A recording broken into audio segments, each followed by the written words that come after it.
Good morning, good afternoon, good evening. Welcome to another episode of N.P.H Live Photography Conversations. My name is Tunde, and today we have a very special guest. Widely regarded as a legend, we'll be talking to internationally recognized portrait and documentary photographer August Udoh. He'll be sharing his story, tips, and experiences as one of Nigeria's most trusted photographers. So August, if you are here, I believe you are here. Please request to join this live. My name is August. I'm a photographer based here in Lagos. I'm from Akwa Ibom State. I grew up in Lagos. I'm working out of Lagos. I travel around the country. I go around Africa.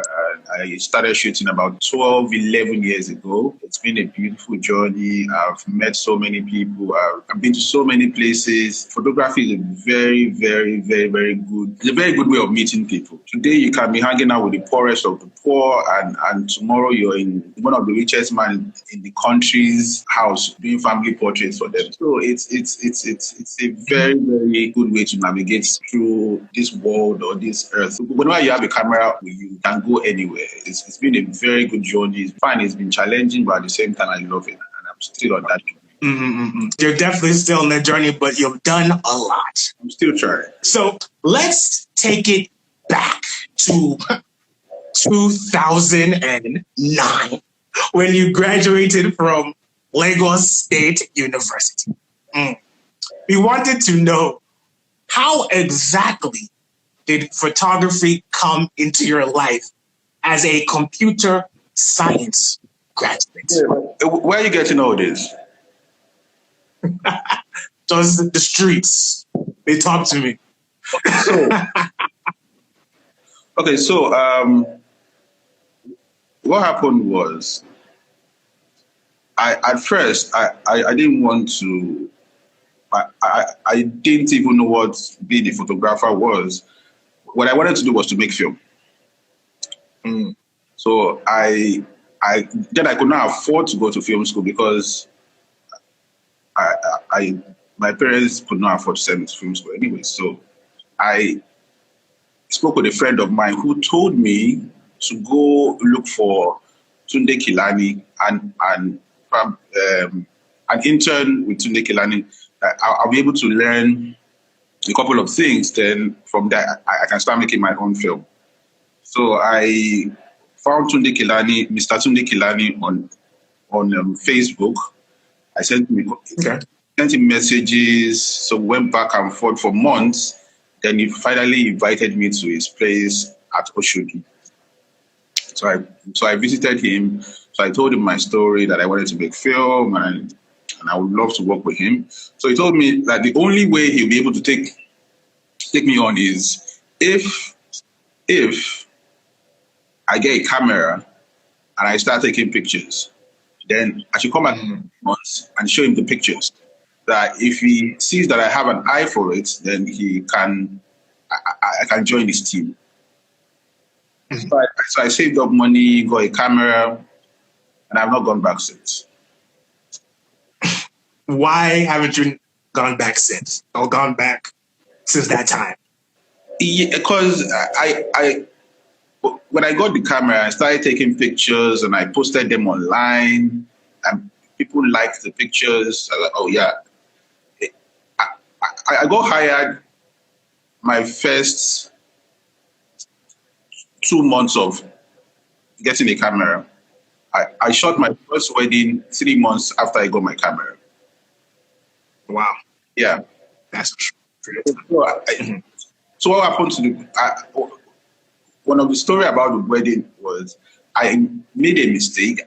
Because I wanted to shoot in black and white. So I thought, okay, if I set it on RAW, then when I'm copying on my laptop, I will be able to convert back to colored. So I mistakenly left it on JPEG and shot the whole wedding in black and white.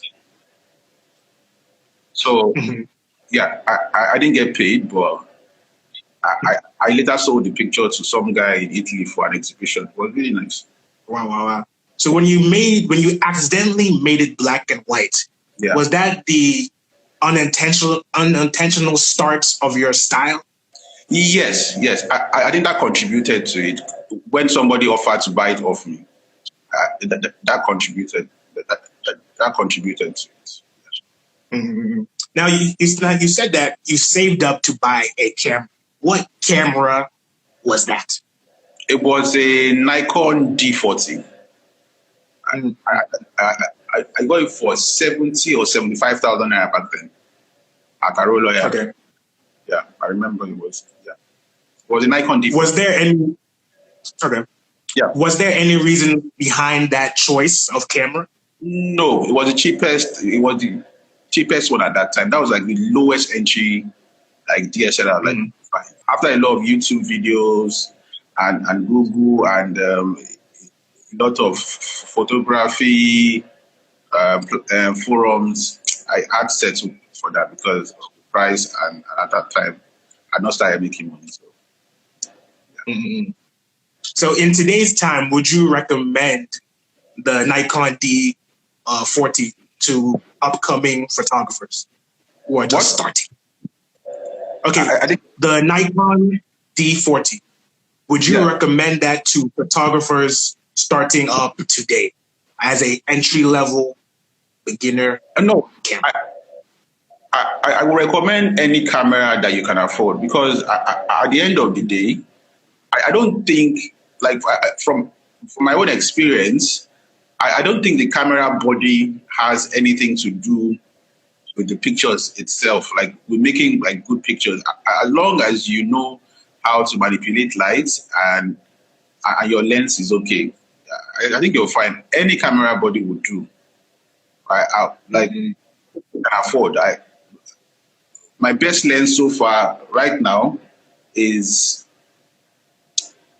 75 to 350, and it's one of the cheapest lens you can find. I think I got it for 45,000 naira, and it's still it's the best lens I have. Like, I love it because it gives me that 200 to 300 view, but without the 2.8. And I don't shoot with I don't shoot weddings. I don't do events, so I don't need a 2.8 lens. So most of my aperture starts from 8. So because I shoot mostly natural light and studio light. So I don't need like a shallow depth of field where I need to buy a lens of a very expensive lens of 2.8 or 1.8 or 1.2. So I really don't need that. So I think wasting money on camera body or lenses don't really matter. Only if you know what genre of photography you're doing. If you're a wedding photographer, yes, you can do that. But for me, I really don't need that much aperture to make the kind of works I make. Mm-hmm. And so, like you said, you don't do like genres like wedding photography. Was that like an intentional choice from the beginning, or was that after you kind of messed up on that first wedding? No, I know. I started with wedding. I started with wedding photography. I started with events. That's what I started with. I love events. I love weddings. I love telling those stories. But the way people want you to tell the story is not the way the way the client wants you to tell the story. It's not the way I really like to tell my own story. I believe wedding photography should be a documentary. Now it's just the same thing. You have a list of the bride getting dressed, the bride and the bridesmaid having pictures. You're taking pictures with the mom. Like, it's just too monotonic. Everybody's doing the same thing. It's just like you can easily tell just by looking at the picture. You can tell the picture that is coming next, so you know it's the same thing. So I don't like telling stories like that. Like, if you want me to shoot your wedding, I would document your wedding the way I would document, let's say a story about maybe a flood story because you have to pick up everything. If the bride's mom is shouting at the bride, I want to take pictures of that. If people are fighting over food or souvenirs, I want that to be part of the picture because it happened. Mm-hmm. So I just don't want to show the glamorous part and everybody's all shiny and happy.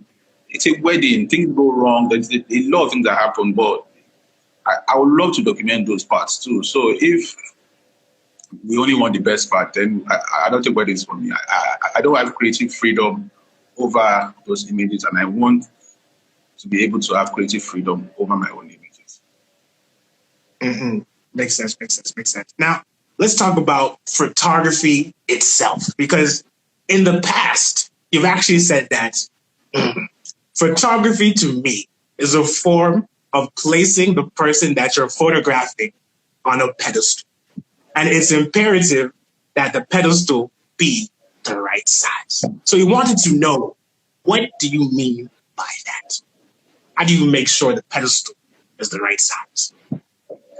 I think, to an extent, we can all agree that photography is it's a propaganda tool. Yeah, it's a propaganda tool. It's supposed to create this impression. Okay, like for instance, let me just simplify. So what happens is, so let's say somebody wants a portrait, and what you ask the person is, where do you want to be in 5 years? Where do you want to be in 10 years? The person will say, oh, I don't know what to wear. I don't have what to wear. Or I don't even know the look I'm going for. So I'll just ask you, where do you want to be in 10 years? Where do you want to be in 5 years? And when you say, okay, I want to be so and so place, okay, then dress that way. Yeah, you understand what I'm saying? So it helps project this image that, or this person that you want to be, that is not really attainable at the moment, but probably in the next 5 to 10 years. So you place that person on that pedestal where they want to be. Okay. It also, okay, like for instance, think about beauty photography. When you take a picture, you do all the retouching, all the cleaning, but that person wasn't like that when the picture was taken. Mm-hmm. But you are giving that person something to aspire to be. Oh, the person will think, oh, I need to take care of my skin more. I need to work on myself. I need to work on my diet. You understand? So it's to me, that's a pedestal. So how do you make sure that it's the right size? How do I make sure it's the right size? I think sometimes just by talking to the person, you can just measure. Like just from experience. Okay, how can I explain this to you? Just from experience, just by talking to someone, you can easily just measure. Okay, this is where I think this is what I think will work for this person. It's not as simple, but I think with experience, you should know. So let's say I walk into your studio now or your space, and I say, okay, mm-hmm. I want you to make a picture of me. Just by looking at me or just by having a conversation with me, you know where to place your light. You know what will look good on you know how the light is going to hit my face and it's going to be flattering enough for me to like. Mm-hmm. So you know, I don't have to tell you, okay, can you place your light this way? You know the image that you're seeing when you look at me. Okay. Makes sense.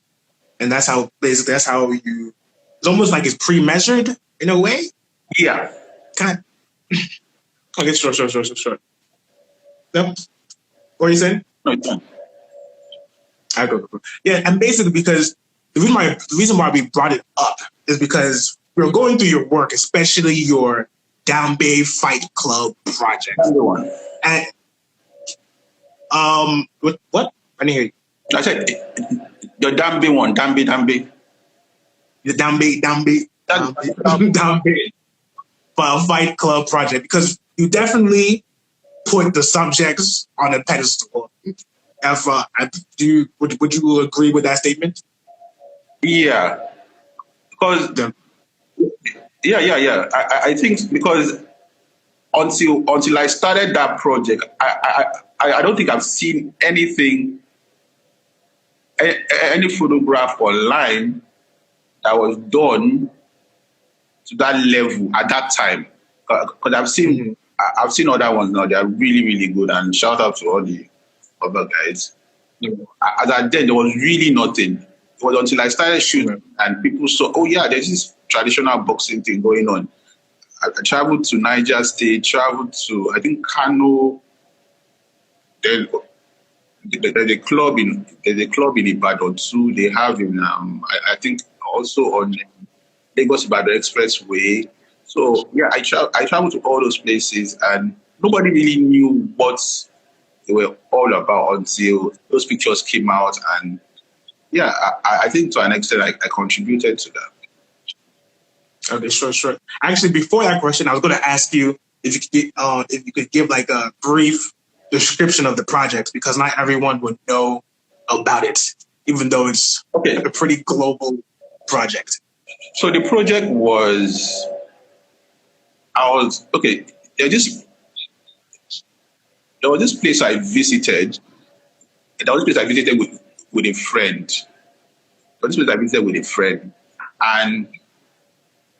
And I saw these guys wrapping their hands. So I asked him, he's outside, he's from the north. So I asked him, what's going on here? So he explained the whole thing to me that, there's this boxing that Northerners do. So we paid 500 naira, then we got in, and I saw the fight. It was really, really intriguing. I've never seen anything like that in my life. So I spoke with him, like I told him, if they'll let me photograph them while they fight. So he spoke to the organizers and they said, oh yeah, I can come back. That they start fighting from 5 after prayers and everything. So I said, okay, no worries. So I went there the next day, started shooting. I started shooting the fight, but I didn't really have the right lens to shoot like fast action movements and all that. So I started to do portraits. And knowing those guys, spending time with them, because whenever I go, I spend time with them, I hang out. I go in, sometimes I go in the morning, I'll chill, stay with them, see them, just basically hang out, talk to them. Then in the evening when they're getting dressed, I start photographing them from them getting dressed, and sometimes they do a lot of drugs, and so you just hang out with them and just talk to them and just get to know them. So I think that really helped me get into that circle where they allowed me to take pictures of them even while they were doing all sorts of things and smoking, and it was a really, really good experience. But until then, I didn't know anything about fights, anything about Dambe or any traditional boxing or wrestling in Africa or in Nigeria. Mm. So that was a very good experience. Yeah. So you were kind of one of the first people to document it properly as a photographer in a project. I would say yes. Okay. Yes, I would say that. Yeah. Sure. Mm-hmm. And so, no? Mm-hmm. I can hear you. I'm listening. Okay. So basically, still on the project, when you embark on a project like that, what key steps do you have to do to make sure that it's successful as a documentary type photographer? Okay, tips. What I try to do is, one, study the subjects. Whenever I go to a new location to shoot, I don't just whip out my camera and start shooting. So I hang out, I spend time with them. That's key. So just become their friend. Even though you're going to leave 2 days or 3 days later, just become their friend. Hang out with them the first day. I will not shoot the first day or the second day. And if it's a 1 week project, if it's a two weeks project, I'll take my time. I'll go visit, come back, go visit. Then the moment I take out my camera, they'll probably just pretend that I'm not there, and you'll be able to do whatever you want to do.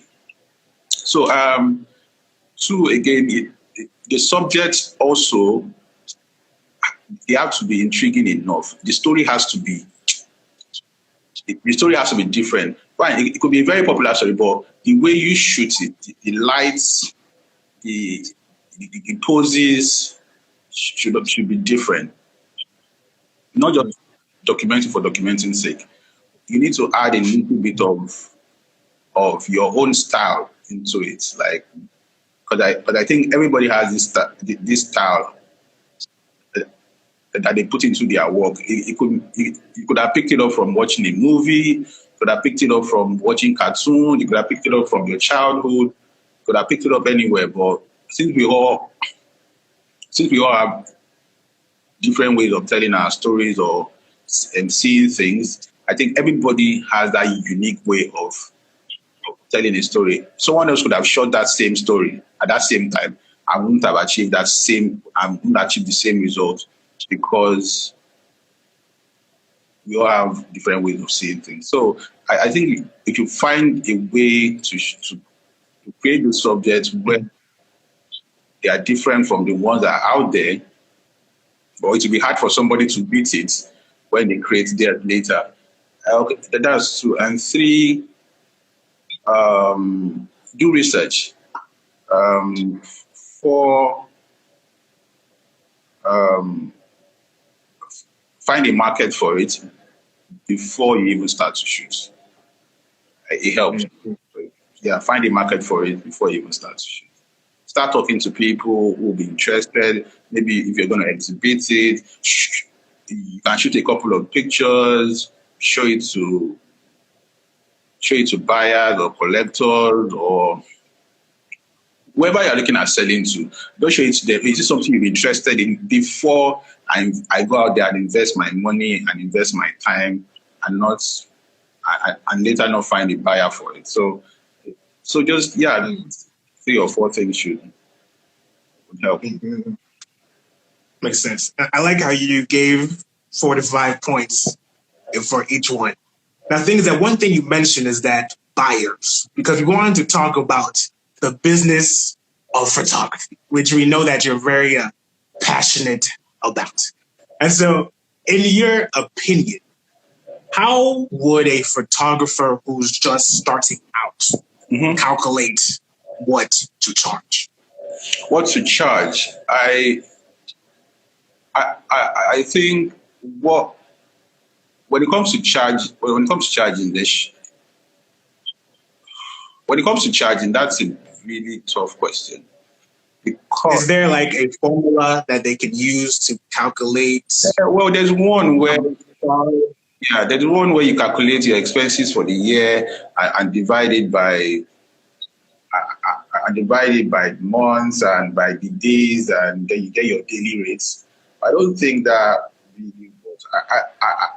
I just feel that you should charge based on the value that you are giving. You should charge based on the value that you're giving. For instance, so let's say you calculate your expenses for the year and you divide it by days, and you now get to the daily rates thing. And let's say your daily rate is should be about 100K or 200K, and you still can provide 200K value with your pictures. Just because your lifestyle, it costs you 100K to survive a day, does not mean I have to pay you that much because you can't defend it. Mm-hmm. I'd rather find someone with 3 or 4 or 5 years experience that I can pay that same amount and get better value for it. So I don't really believe in that, but I just think if you're going to charge as an upcoming photographer, I think you also need to consider value and also ask yourself, will I buy this work for this amount? Will I hire myself to do this job? Because this is how I see it. For me to be able to put a work out, I'll have to ask myself, will I be able to buy this work and hang it on my wall? I can answer that question. Yeah, then that work goes out. Next year, I might not feel the same way again because of growth and exposure. You've seen other people's work, and you're trying to get to that level where you want to get to. So, but the question I ask myself is, will I be able to put out this work? Will I be able to buy it and hang it on my wall? Yeah. And how much will I be able to pay for it? So if I can answer those questions, yeah, then you should know how much to charge. If you don't take that much. And also, So basically, yeah, basically what? No, basically, as a photographer, you should be able to defend your price. Yeah, you should be able to defend your price, not because I'm assuming this person is rich, then I give them a certain fee because I assume they are rich. No, you should be able to defend your price. You should be able to. You should also bring value. Any idiot can take pictures. Any idiot can. I'm telling you the truth. It's not rocket science. We're not curing cancer. We're not curing cancer. You point a camera at anything these days, it comes out really, really good. Seriously, comes out really, really good. I'm telling you the truth. Like you're not curing cancer, man. You're not sending to the moon. You just picture. Just so why are we just if your minimum wage in the country is 30,000 naira? Okay. Minimum wage in the country is 30,000 naira. You are in a third world country, and then you want to charge the average person 300 to 400K for a portrait that they're going to post on Instagram for their birthday. A country where half of the population is below poverty line, and you want to charge 200, 300K for a portrait session for someone's birthday. It doesn't make sense. So you also have to put yourself in their shoes when you are thinking about pricing, because you price your way out of the market. The people that are advising you to increase your price behind will lower theirs and do numbers. Wouldn't you rather do 20,000 naira times 30 or times 40 people? Or just wait for the 2 million naira work that might never come? You better take the first option and run. Yeah. So when you think about numbers, it helps. Yeah. At the same time, you don't want to lowball yourself. Yeah, no, like you don't want to. I don't think there's anything. I don't think there's anything as lowballing yourself. Fine, you might be hurting the industry. You might be hurting the industry, but at the same time, you're not hurting the industry. How can I put it? It's a business. Whatever you charge to do the work, as long as the work comes out well or good enough, and you can survive on it. I don't think you're lowballing anybody. If your studio is in Ikorodu and you live in Ikorodu, you work in Ikorodu, and you're charging 500K, then somebody living in Ikoyi who owns a studio in Ikoyi with the same set of skills will be charging 2 million naira now, Abi, because of the rents, high cost of living, the lifestyle there. They are two different things. But mind you, these two people have the same skill. Makes sense. And basically, when we mentioned lowballing, it's more of like based on your level. If you have a studio, charge according to your rent. Yeah. If you don't, charge, basically cut your coat according to how big it is, essentially. Yes. Don't overdo it just because you heard somebody else charges this amount. Yes. Yeah. Everyone wants to be a big man before they're a big man. And so you have to go through a process. Yeah. If you want to be, I'm not going to lie to you. There's money in photography. People make a lot of money in photography. But but when you see those high profile jobs, all those high profile gigs, it's getting smaller and smaller. One, because of the economy. So there are more photographers bidding or fighting over those same jobs. When you have like the rest, the 99% of the population to cater to. 99% of the population to cater to. I know I met someone who shoots at least 7 to 8 weddings every week. Every week. He has I'm sure he has about he has about 7 to 8 photographers. 7 photographers. 100K here, 200K here, 150K here, 80K here. And before you know, he has done $1 million in a week. But you have photographers that are waiting. Oh, that if it's not $1 million, I'm not going to shoot. If it's not 500K, I'm not going to shoot. But the guy is there, he's making a killing, and he has created jobs for 7 or 8 other people. So I guess it's more of a mindset thing. Yeah. So will you call that low ball? Is there a question? Are you asking me would I call that low balling? Yeah. You call that low balling? No, I'm thinking that I wouldn't even think about low balling. Basically, if I'm making the money I need to make, it's okay. Whatever, maybe it's 100K, 80K. But if I'm paying my rent, it's okay. Yes. Yeah. As long as you're okay, as long as you're fine. If there was a photography association of Nigeria, and they come out tomorrow and say, and they pass a law that says you cannot charge less than 5,000 naira for a portrait. Yes. And if you charge less than 5,000 naira for a portrait, then you're committing a crime. Yeah, fine. But there's no law. It's your craft. You can choose to do it whichever way you want to. You can charge whichever way you want to charge. Nobody should care about how much this person charges or how much a photographer charges. It's nobody's business. If you want to charge 10 million naira per portrait for a portrait section, charge 10 million naira for a portrait section. If Mr. Kasali decides to charge 10,000 naira for that same portrait, with the same experience, let him charge 10,000 naira.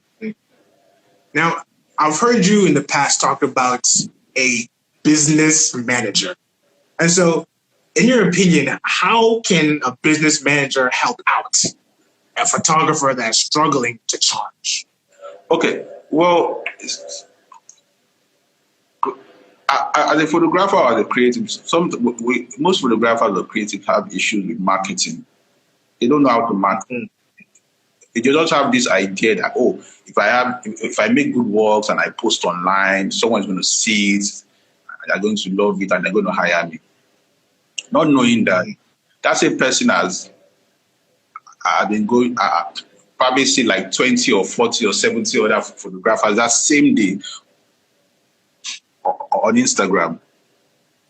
So you just posting pictures and waiting for likes and comments will not cut it. So this era now, you need a business manager. You need someone that can help you market. You need someone that can go out there and talk to your clients. You need someone that can sit in for meetings. If you really want to take photography serious, if you really want to be serious about the business of it, because let's face it, you can't shoot. Okay, let's start from, you can't go out there, look for the work, get the job, shoot it, light it, retouch it, prepare the invoice. There are so many things. So you need someone to take the load, like some of that off you. I don't recommend photographers to retouch. Find a retoucher. But the amount of time you spend on your computer retouching, could have gone out there to get more jobs. Mm-hmm. A lot of photographers, I believe, they take pride in, I took the photo, I retouched. So maybe they don't want to outsource it. But the client does not care. Yeah, that's the thing that I guess they need to acknowledge. The client does not care that the camera you use. The client does not care if you're the one retouching or if it's your grandmother that is retouching. Nobody cares. Mm-hmm. Nobody really cares. As long as they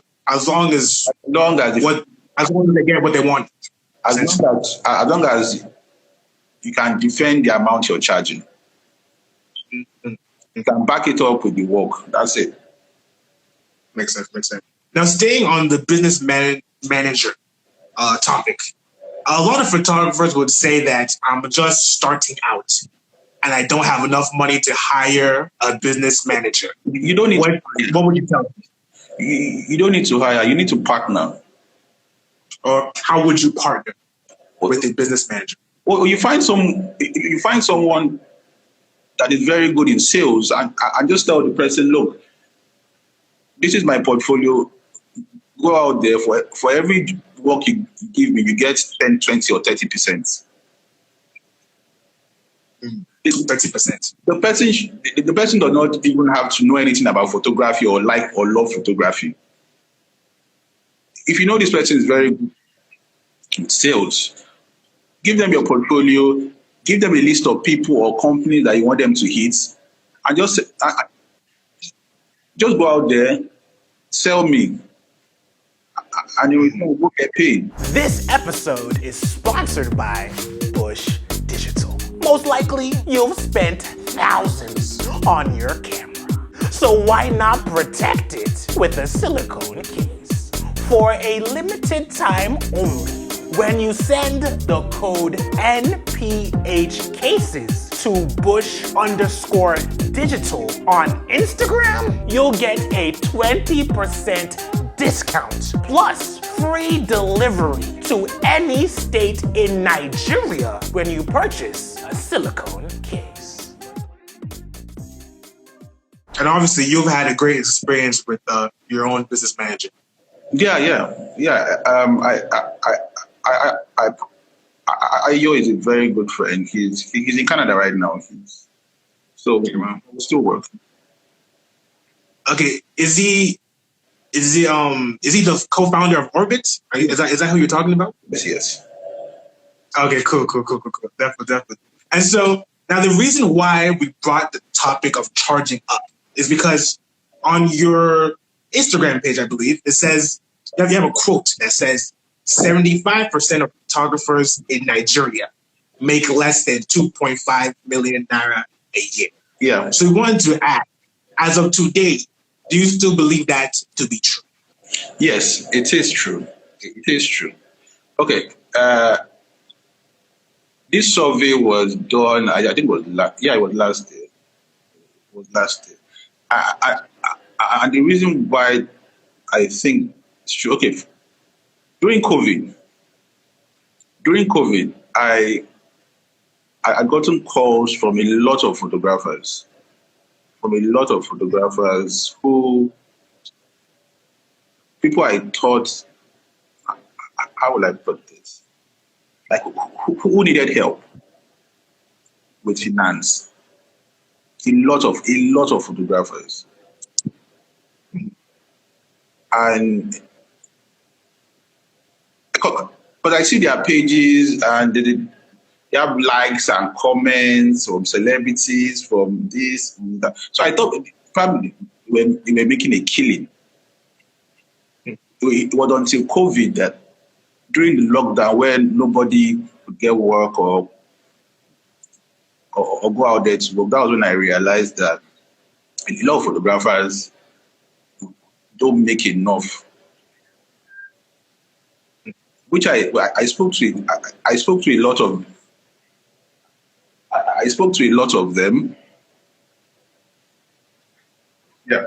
Sorry, I spoke to a lot of them, and they confirmed it. You see all those pictures, and you think, oh, this person is shooting every day, this person making this kind of money, but they are not. And the issue is, the average photographer shoots probably once a week, and he just stays at home watching Netflix or just chilling, waiting for the next job, when he can be out there marketing or doing other things. Like, you can retouch for other people. You can retouch for other people. You can assist other people on set. There are different ways you can make money. You can manage someone else's studio. You can, so many ways.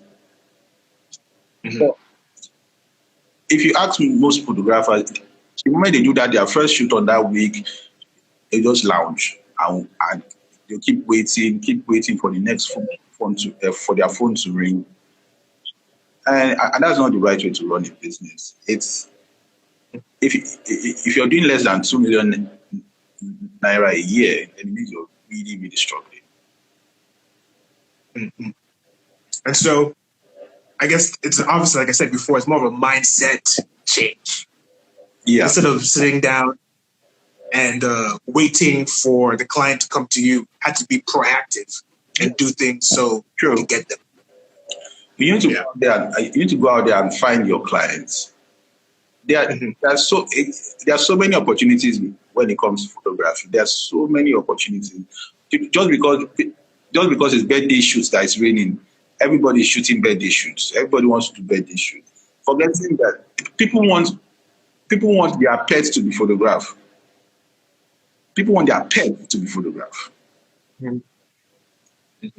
People want their grandmothers to be photographed or grandfathers to be photographed before they die, so they can have good pictures for obituary. That's a huge market. The pet market too is huge. Products e-commerce market too is huge. Even just shooting babies, that's a huge market. Imagine you create a poster or like a flyer. Let's say, oh, baby photography at a discount of, let's say, 20 or 30,000 naira, and you leave your flyers at every hospital counter in Lekki. Somebody walks in to give birth or for their maternity, and they see your flyer. Who do you think they're going to call the moment the baby comes? So there are so many ways you can look at. There's so many ways. But a lot of photographers just want they want that name, but you don't want to do the work. You also have to think outside the box. Yeah, don't just follow the crowd. Everybody's doing the same thing. I'm not going to lie to you. Everybody's doing the same thing. The same retouching that is out there, the same poses, the same lighting setup, the same. And you want to charge more? Why are you charging more? Why can't I go to the other photographer that has the same style? I'm charging less. Makes sense. There's always somebody that would take the job. Exactly. Okay, so you're telling me to increase my charges. I'm back on the subject of charging. You're telling me to increase my charges. My house rent is 200,000 naira, and I'm late. Somebody offers me a job that is worth 2 million naira for 300,000 naira. I know it's worth 3 million naira, but I'm desperate. This is how I see it. Oh, 300,000 naira is entering my account. I'm going to pay the landlord 200,000 naira. The minimum 100,000 naira I always want to survive to the next job. Mm. So, what can you come and tell me? And what are you telling me? You're telling me, oh, don't take the 300K. Oh, the job is worth 2 million. That I should put 2 million on my invoice. When I know the ad agency or whoever is giving me that job is going to go to the next photographer who's going to charge 150,000 naira herself. Yes. Yeah. That's how I say it. Yeah.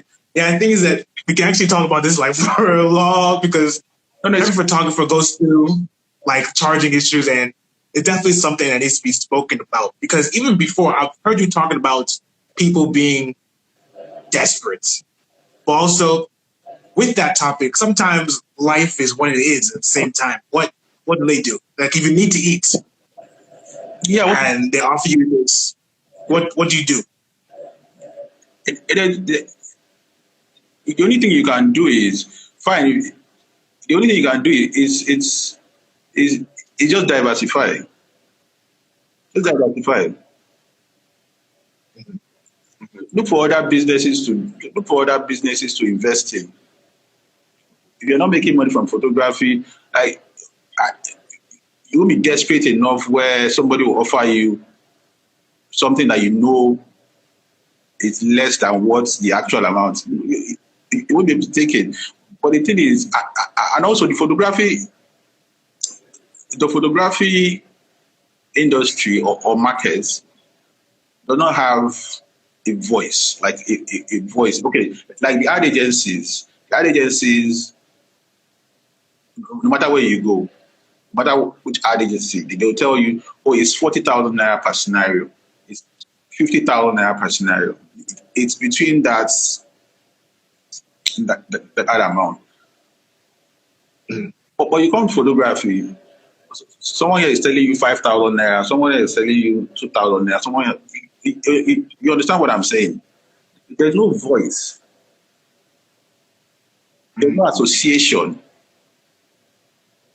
where young people can come in and learn. Fine, you can learn the trade, but at the same time, you also need to learn the business.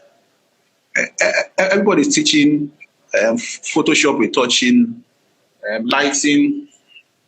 We already know how to light. We already know how to use Photoshop. How do we sell these pictures? Mm-hmm. You have when you have terabytes and terabytes and terabytes of pictures, just laying there, you can't use them. You can't sell them. How do I sell these pictures? I know how to retouch. I know how to choose. How do I sell it? How do I market myself?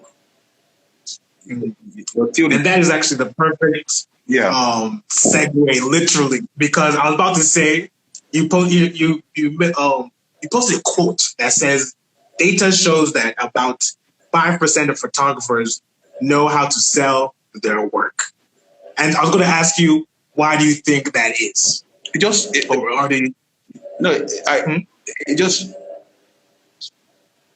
because if you notice, the photographers that are really doing well, they have a team. They have a team. They have a marketer. They have someone that answers their email. They have someone who does all these things for them. So it's a company. It's not just a hobby. It's not just a hobby where people go, yeah, you're very talented, but you're hungry, you're broke. This is a business. Some people are using people use this to pay for their children's school fees and pay for rent. But because you don't want to take it serious or you don't want to take it as a business, they can't go too well. So marketing in photography, it's literally like the easiest thing to do. It's the easiest thing to do. All you just need is a business card, and just go out there, meet people. I'm a photographer. Bam. I'm a photographer. I didn't business card. Like, And it's that easy. If you can send emails, send emails. You can send DMs. Okay. If you can make, yeah. Mm-hmm. If you can make phone calls, make phone calls. So let's say you have like 200 or 300 phone numbers to go through in a day. And you pick up the phone. Hello, I'm from social photography studio. Yeah, we're giving out discounts and blah, blah, blah. Who doesn't, people want discounts. You need to give something before you ask. Give them an incentive. Yeah. Free photo shoots. Okay. Free photo shoots. And then from there, you now convert them to paying customers in the future once they see the value of your work. Yeah. Now, also with back to the selling, a lot of photographers, I guess, they might think that the process is complicated. So, like, what process should photographers take when they want to sell their work? Okay, I guess maybe in place. I did an experiment a while ago. So what I did was I noticed people are now selling frames. People are now selling frames in traffic. Yeah, people are selling frames. People are selling pictures, paintings in traffic. So what I did was, I was in the car one day. I was in traffic, so I stopped one of the guys and I told him to. I asked him, how many of these frames does he sell in a day? Sometimes he sells about 10, 15 in a day. For how much? Some are 20,000, 30,000, depending on the size. Okay. So what happened was, I took the guy's contact. So I went through my hard drive and I saw this picture I took of a lady. It was a long time ago. So I took the picture to our lawyer. I made a print and I framed it. Very huge size. I think I can't remember the size. So I called the guy and I gave it to the guy. And I said that if he can sell the picture, that he should just give me the money that I used in printing and framing, and he can keep the rest. He sold that work in less than 2 hours for 60,000 naira. 60,000 naira. So he gave me 29,000 naira, and he kept the profit. So selling your work has never been easy. With what I just did now. Instead of you waiting for a gallery to call you, for you to have your big exhibition, sell your works in traffic. Sell your works in traffic. Sell your works in traffic. Why is nobody selling? Why are people not selling their works in traffic? But do you think a lot of photographers would actually do that? I did it. I can't sell my works in traffic. Sell it. What are you waiting on your hard drive? For you, pick 2 or 3 or 5 of your pictures. Sell them in traffic. Tomorrow, make the same print, the same copy. Sell it next week. And I'm sure before the end of the month, you do 500,000 naira. And yet you are waiting, I want to have this exhibition. I'm waiting for this gallery to call me. But sell your pictures. Sell them in traffic. Sell them in supermarkets. Sell them anywhere, in bars. Go to any bar and tell them, please, can I hang my pictures here? one day someone will get drunk enough to buy it. There are so many places you can sell your work. Waiting for a gallery to call you, waiting for sell your work on Instagram. You don't have to wait for NFT. You don't have to, there are so many ways you can sell your work. So many. You can even give it out. I think people should give their works out. Seriously, people should start giving works out for free. Just yeah. It's a friend. If it's your friend's birthday party, instead of going with a bottle of wine, go with your work, a framed copy of your work, signed. You're meeting someone for the first time and you're trying to create a relationship with that person. Give that person a signed copy of your work. Definitely appreciate the value. Yeah, if it's hanging on their wall and they look at it, that's August. So they remember you.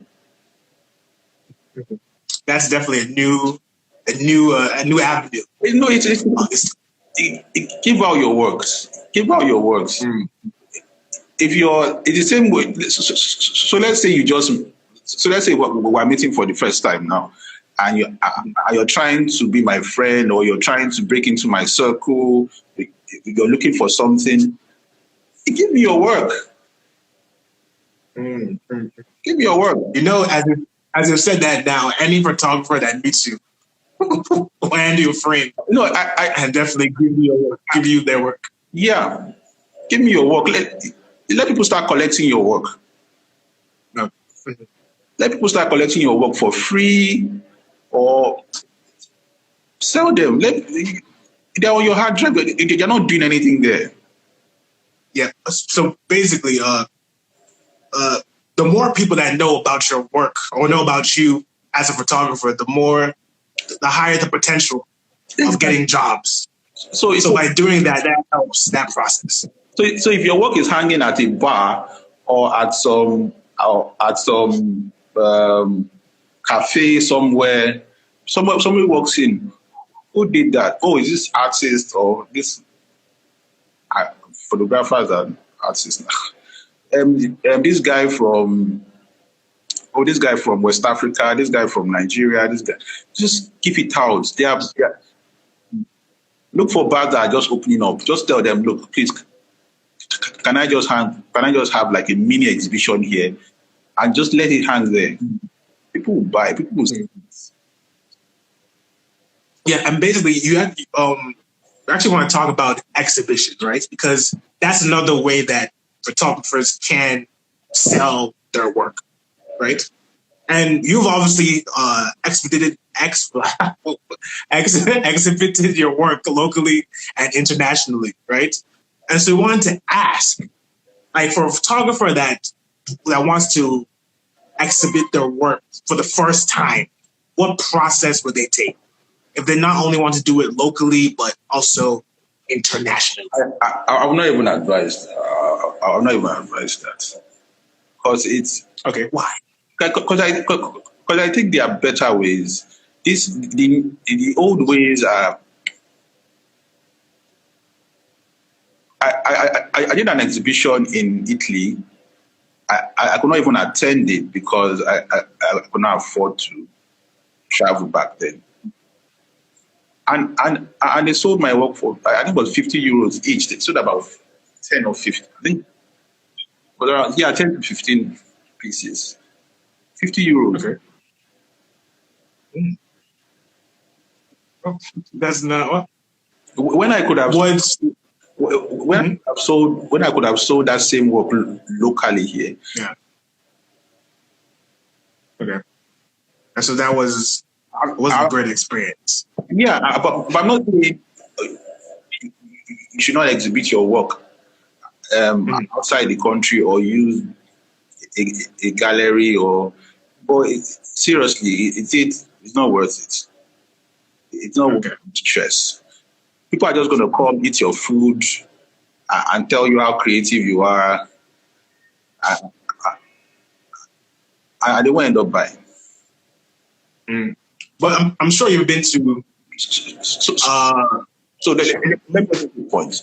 Okay, how I think photographers think, like most photographers in this part of the world, when you call yourself an artist, same way Davido or Wizkid is an artist.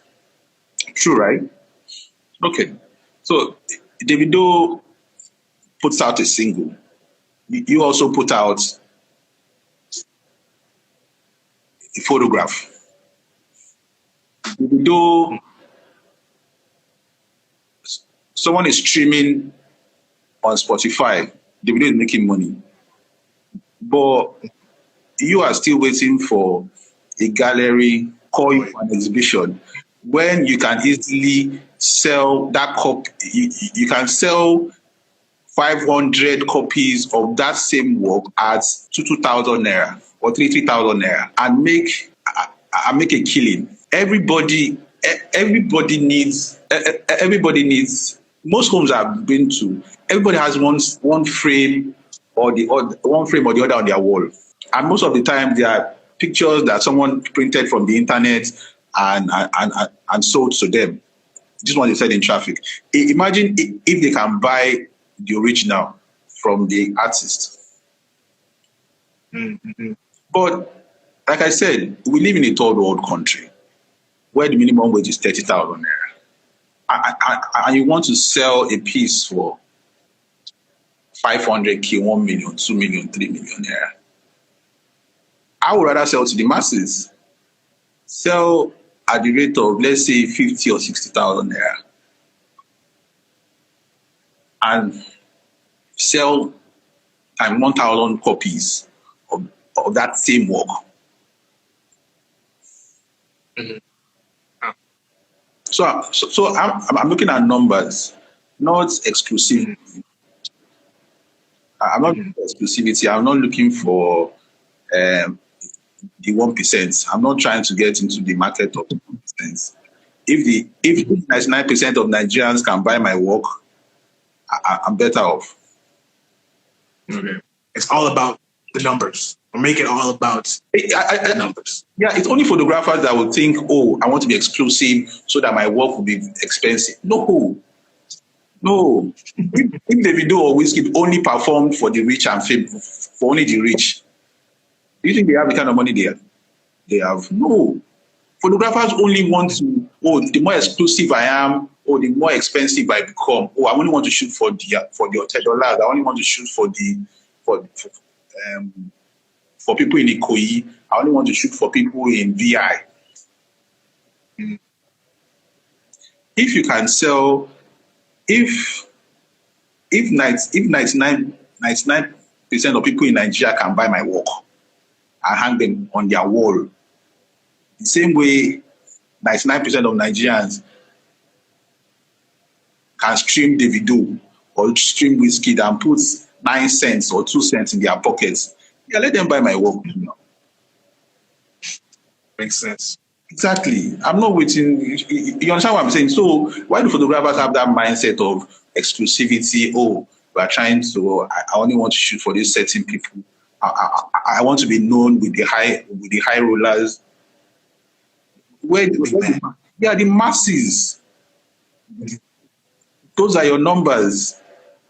I want my work. I want my work to be everywhere. You go to this person's house, is there. Go to this person's house, is there. So the more places, obviously, the more places. I don't even mind. I don't even mind if I convert into a calendar. It can be a calendar. Mm-hmm. Mm-hmm. Yeah, but imagine the pride of having your work on everybody's wall in the country. Than just having it on like 20 or 30 of the richest people in the country's home. Yeah. Imagine as a photographer, you can walk down the street and almost everybody recognizes you. Makes sense. And not just on Instagram or the photography community. No. Because your work is... Yes, you want to be recognized nationwide. You want to be known as a photographer, not just on Instagram or in your community. No. In real life. Yeah. to the masses, like you say. You want the average guy to see on the street, like, guy, I want to be like you when I grow up. I want my kids to be like you. As a photographer. Makes sense. And things so as a photographer, another big thing that you should definitely look into curating is obviously your portfolio, right? And so lots of photographers these days, I guess they don't have a website and they solely believe that their Instagram page is their portfolio. Is that okay? Or should they get a website? Should they have a PDF that they can send to companies? What's your opinion on that? When was the last time you went to someone's website? It's been a while. Well, we tried to come to yours, but I'm telling you, like when was the last time? I think there are a lot of photographers a lot of international photographers, who don't have websites. Who either they are represented by an agency or you can use Instagram. I'm not. If you can afford a website, yes, get a website. You can afford one, but use your Instagram. Yeah, and also, as I don't really. If you're selling from your website, yes. If you're selling prints from your website, yes. If you want to sell prints from your website, yes, get a website. If people are registering for a class from your website, yes, get a website. If the website is just to show your works, then I don't think it's necessary. Instagram already does that.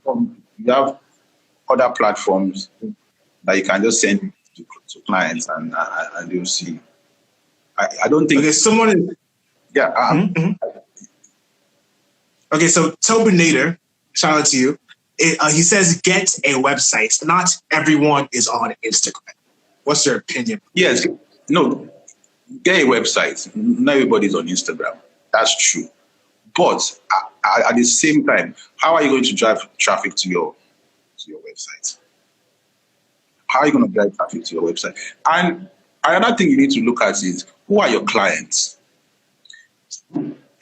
If your clients are, if your potential clients are, let's say Gen Zs, or like, who cares about your website? Yeah, do your Instagram. But if your clients are corporate clients, yes, by all means, get a website. So you also need to look at your market and your target audience. You need to look at your. So you need to look at the market, your target audience, who you are trying to appeal to. If you're trying to appeal to the corporate world, they need to see a website, they need to see all that packaging. Yes, but if your markets are, if most of your clients are on Instagram, yes, then focus on your Instagram game. Okay, definitely. So, like I said, it depends on your target, your target audience, and what you're trying to achieve. It depends on your target audience, because if Instagram is just to display your work, and you also have a website where you're just displaying your work, there's really nothing that your website is doing other than just displaying your work. Fine. If you're selling prints, if you want to start selling prints from your website, sell prints. Get a website, sell your prints. If you want to start selling maybe merchandise, yes, sell merchandise. Do that by all means. But if it's just to display and most of your clients are on Instagram, then what's the point? Okay. Now, the thing is that, because as you're talking now, I'm thinking about a couple of things, right? Let's say you're great at SEO, search engine optimization. Yeah. So not everybody, like Toby said, has Instagram. Yeah. So when they search photographers, let's say, Bucha, and you pop up, they obviously call you. And so there are, I guess, advantages just having websites and ranking it high on Google. I'm not saying you shouldn't have one, but I'm saying No. you need to know your markets. Yes. Photographer, you can't just be everybody's photographer. You can't be everybody's photographer. You need to have a market. If you're a wedding photographer, yes. If you're a wedding photographer, you can. Bella Wedding already does that for you. No, seriously. Bella Wedding already does that for you. There are so many places where you can post your work and I just send out links. Okay. I'm not saying don't own a website. I'm just saying if you know your market and they don't really, really care about that, then what's the point? Mm-hmm. I personally, I don't have a website. You used to have one. Yeah, I used to have one, but right now I don't. Okay. I don't. My portfolio is sent out via PDF. Okay. I was gonna ask you. Yeah, so I just have my portfolio which I update every year, and I send them out to whoever I want to send them to. If I have a new Sure. if I have a new if I have a new body of work, I create a PDF for it and I send it out to collectors or buyers. Okay. That's actually a great point because we want to segue into like some of your clients, for example.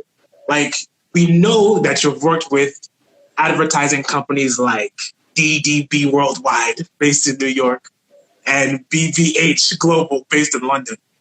And so we want to know, to get on their radar, did you just send them the portfolio via email or did they reach out to you? Email. I think I sent an email because there was a list I made one. I made an email list of all the ad agencies that I wanted to work with, and I just sent them my portfolio. That's simple. And so what you just said, which I would say every photographer should do something like that. Create a list of people you want to work with and reach out. Yeah. You should do that. You should do that. Create an email list of people you want to work with. I just send them emails. Mm-hmm. Now, a lot of photographers haven't thought about the advertising agency route. Can you talk more about that? Maybe you can inspire more people to go down that path. I don't think, I personally don't think, if you're not patient enough, you won't. I don't think the ad agency work is for you if you're not patient enough, because waiting for 90 days, sometimes 5, 6 months, 7, 8, 2 years, you're still waiting for your money sometimes. I don't, I think there are other ways to make money in photography. I don't think the ad agency, one of it. Ad agency will just, like, if you're looking to expand your portfolio, yes, you need to shoot for brands, yes, just to have on your portfolio. But other than that, I don't think it's a good part to go as a photographer. Yeah, there are other ways to make money as a photographer. Interesting. If you're looking at money, then the ad agency is not. Ad agency is not enough. They don't pay a lot and take time. I guess most would assume that maybe if an ad agency in London and you're working with them, maybe you assume maybe the blow, they're making some big amount of money. No, that life is just great. But it seems not. Standard pay. There's a standard pay. There's a standard pay everywhere. So it could be $100 or $200 or $300 per scenario in paying in dollars, but it could be 100 euros. It could be 50 euros. I don't know about Nigeria now if that's changed, but then I know it used to be around I think 50, 40K or 50. Yeah, within that range for DDB then. But that was a long time. Mm-hmm. Time ago. Sometimes you get good jobs where you are paid well, and sometimes you get those shitty ones. But like sometimes getting the money out is the problem. Sometimes getting the money is the problem. Yeah, I've worked on projects where I was owed for about a year, 2. I think almost getting to 2 years. Yeah, if you're patient, yeah, fine. But if you're not,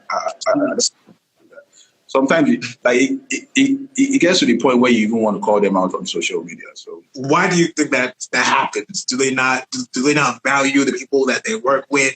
I don't know, but I just know there's a lot of politics, there's a lot of bureaucracy going on, there's a lot of somebody has to sign, this person has to sign, this person not in the country, but someone has. It's just long. A lot of paperwork, so it's long. So most times, do they at least? I'd rather work with the brand directly. Do they at least give, let's say, a commission fee? Like, do they pay you some upfront, or do you wait? Are you waiting for your money, all your money in 2 years? Sometimes all your money, sometimes upfront. If you need to build up, if you need to build a set or buy some property, yeah, you might get some money upfront. Yeah, but sometimes they tell you to use your money. And just because you're desperate, you need the job, you want to be in their group, in their books, you understand? So you just keep, like someone told me, it's better you know that you have money outside than not having money at all. You understand? So you just let them owe me, Joe. At least I know I have 2 million naira or 3 million naira somewhere Coming. Yeah. One day. Yeah. But personally, I don't think it's worth the stress. Now, staying on the former topic of portfolio, right? When a photographer is first starting out and trying to build their own portfolio, should they do some jobs for free, or should they always charge, even if it's a little amount? Well, you need to collaborate, and also you need to collaborate with models, or depending on the genre of photography that you're going into. If you want to do events, talk to other photographers, follow them out, become a second shooter, and build your portfolio from there. It could be. I think it should be free. I think it should be free. I think it should be free. Because I don't think. I don't think I want to pay you with no experience. I don't think anybody will pay me with no experience. So I think it should be free. Okay.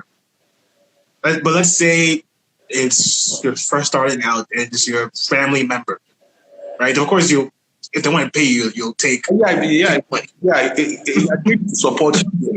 I didn't support you. Yes, I didn't support you, but you can't charge me and you're not able to back it up. Mm-hmm. Sure. A lot of times, one thing we heard is that even if you're not charging, you just still give an invoice or something that with the price canceled out. Have you heard about that before? Like just to get in the mindset of, yes, I'm going to charge one day. This is a business, not a hobby. What do you think? I think it makes sense, but at the same time, but why? But why does it have to be photography though? Like, okay, so for instance, so you're telling me you can start out as a mechanic with no experience and expect people to pay you. Mm-hmm. But at first, you need to learn the craft. You need to practice. Why do we always do this with photography? It's pictures.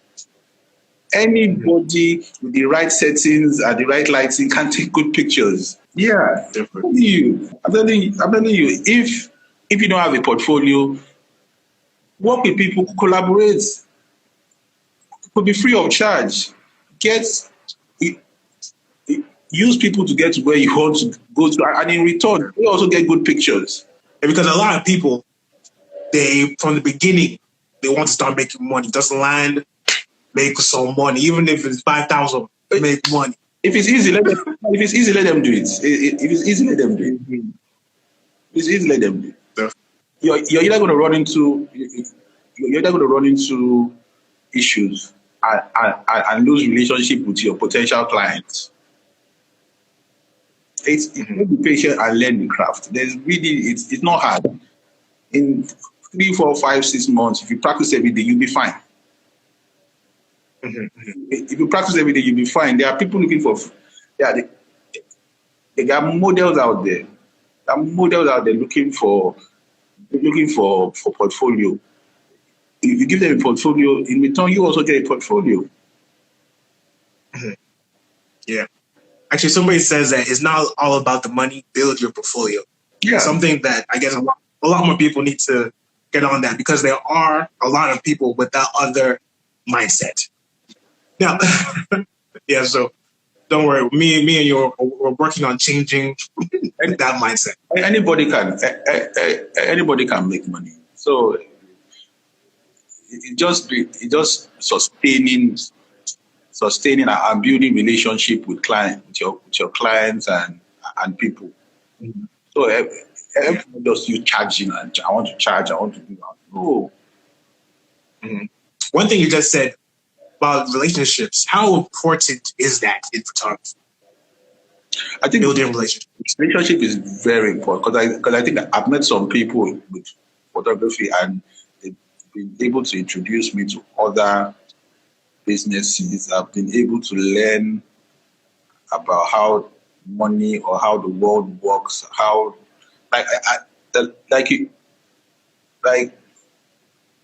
when it comes to in photography, I think relationships are really really important.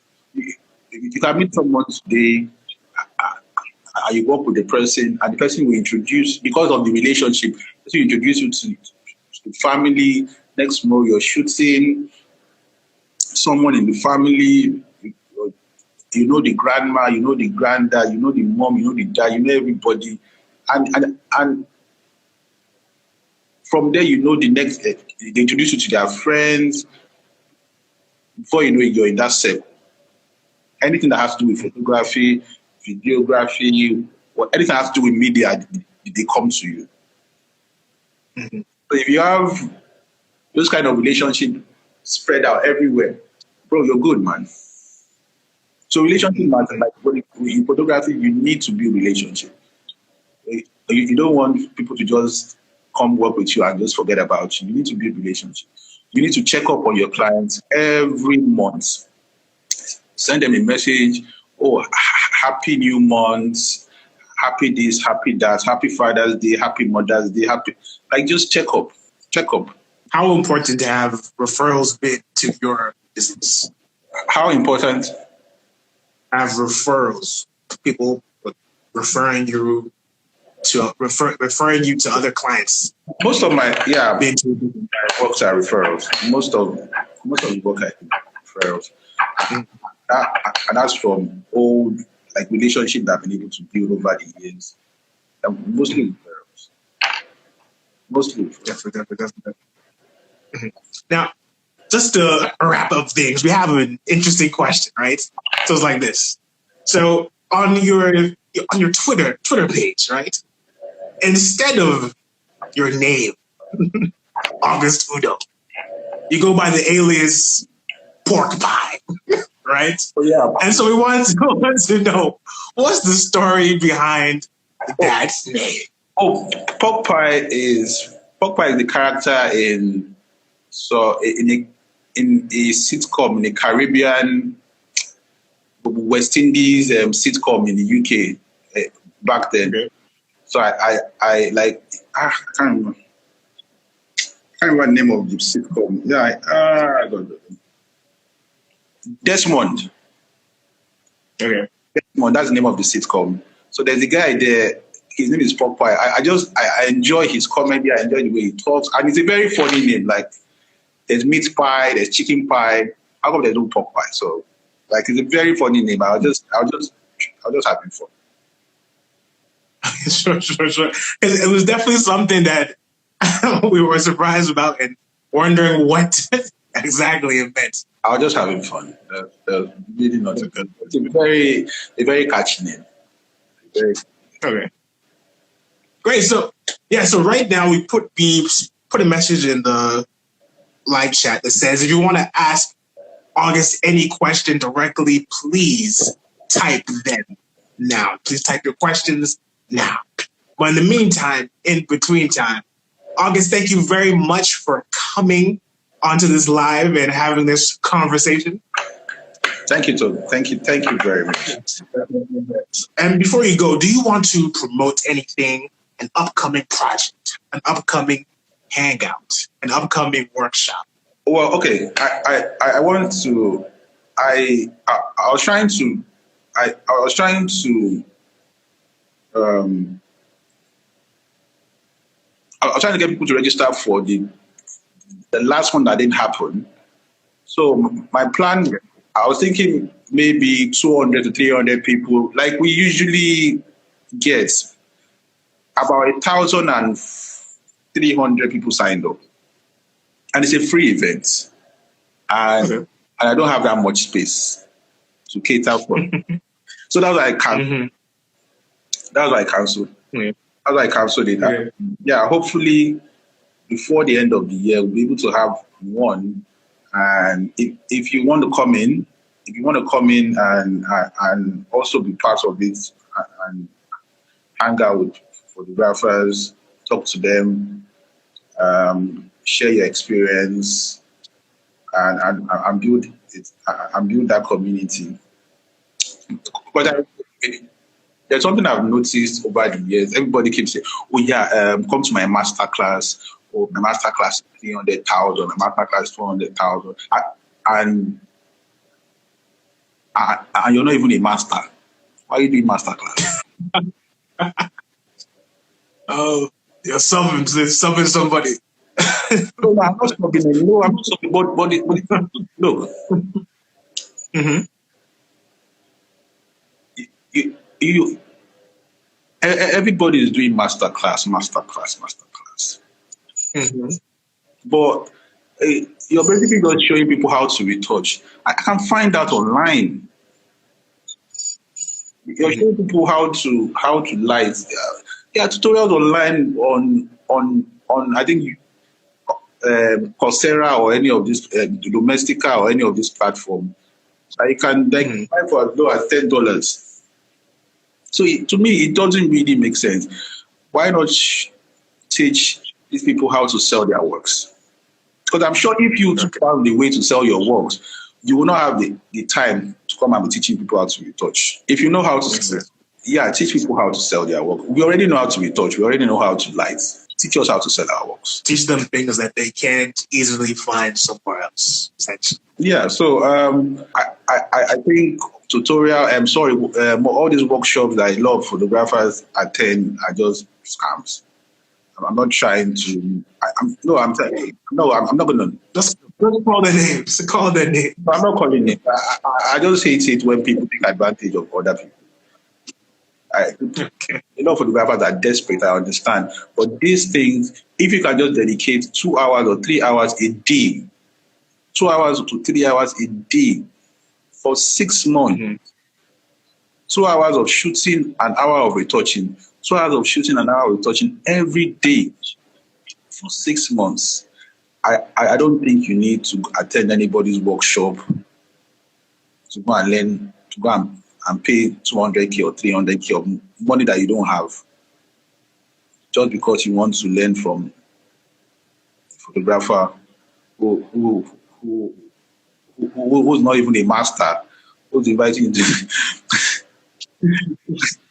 study to come to master class. What master class? We are all still learning. Are you a master? So what should the class be called if it's not master class? In the first place, they shouldn't be. Photographers don't even need to go to any of these classes. Look, the only thing I make use of on my camera is my shutter speed, my aperture, and my ISO. Okay. I don't need any other function. I don't need any.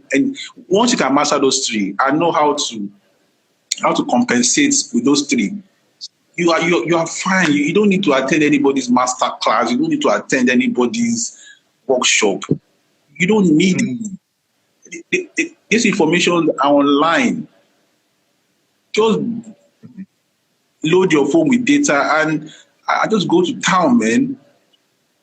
You can learn these things on your own. Don't waste money that you invest that money somewhere. Okay. So does that mean? Yeah. We're listening.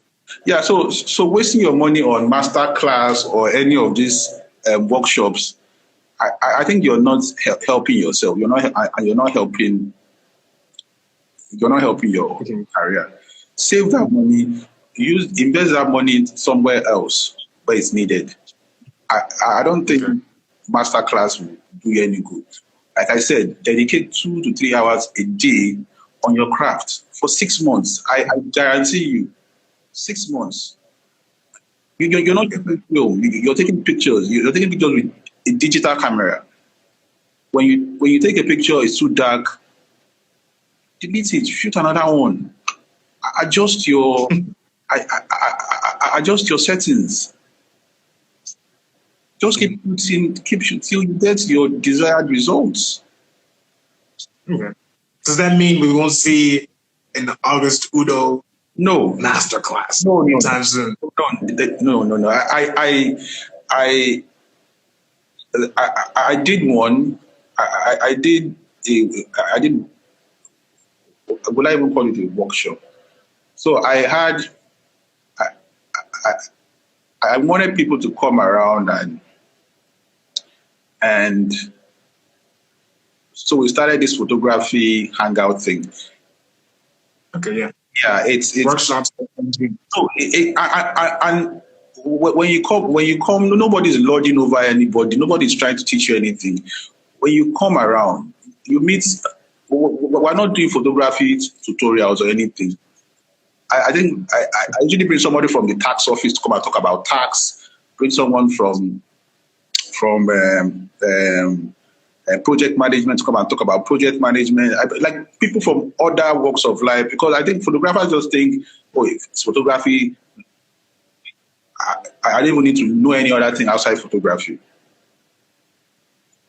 You need to know how to save your money. You need to know how to invest your money. You need to know how to. You need to know about taxes. You need to know. There's so many things out there that you need to know about. So I try to invite people from those other industries come and talk to photographers. I think the one we wanted to do, I was going to bring someone from the Okay, so we brought lawyers come and talk about copywriting. Done a lot of those things. So and it's free. Just come with your lunch. Just come with your lunch so you can share with other people. People come with pizza. People come with drinks. People come with wines. Like it's always fun. So I don't understand why someone is charging you an arm and a leg just for him to tell you what you can learn online. I understand what you're saying. So we have a couple questions here that I kind of want to read out. Do you see one right in front of you by Sogo Oladele? And so basically it says, you mentioned getting collectors or buyers for your documentary projects before fully committing to it. As a documentary photographer, how do you get collectors and buyers for your projects? How do you get collectors and buyers? Okay, all right. So most times you build. Okay, like for me, I built an email list. I built an email list of people that have been buying from me over the years. So over the years, I've been able to collect this email list where whenever I have any new project idea, I just send it to them. Is it something you're interested in? Some will say, okay, yes, I'll be interested in this kind of pictures. I'll be interested in. So having an email list is the best way to go. I have clients that I've worked with 5 to 10 years ago, and they're still on my contact. So create an email list. Find people, go online, you find collectors. Even when I'm watching a YouTube video and somebody is talking about collecting, I look for their name. I go on LinkedIn, I talk to them, I search their email address, and I send them an email. Oh, I'm a photographer from West Africa. This is my portfolio. This is what I've done.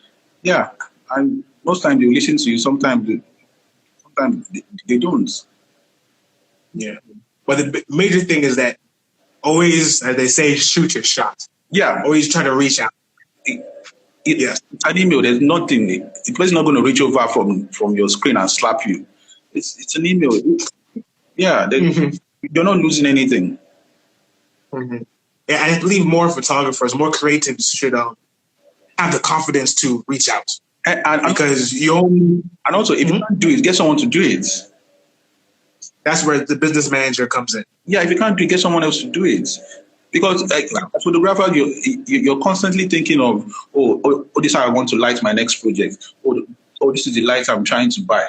This is the equipment I'm trying to buy. But I'm saving up for this lens. I'm trying to pay my rent. I'm trying to do this. Makes sense. So yeah, and things that. So get someone else to do it. Get someone else to do that, and so that way you have more time on your hands to do other things. Yeah. And the more people you reach out to, the higher the chance that you'll get a yes.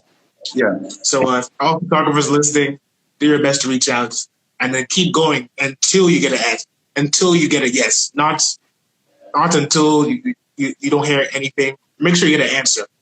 The more people we reach out to, the better. Yeah. Okay, so the second question is from Dinon_WPG.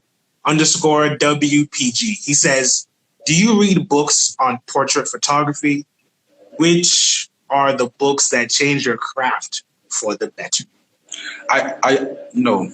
I personally would not advise you read books on portrait photography. No, because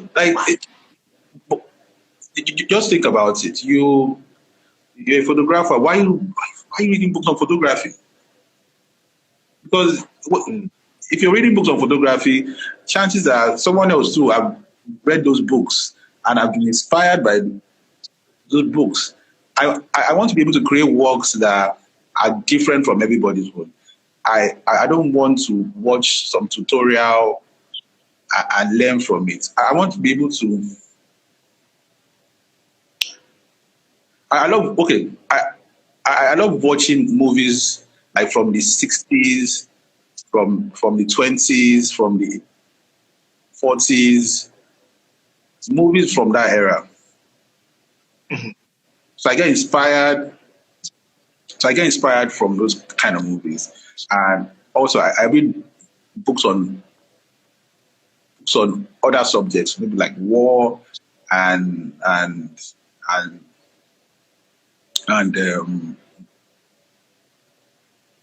recently I've gotten into self-help books.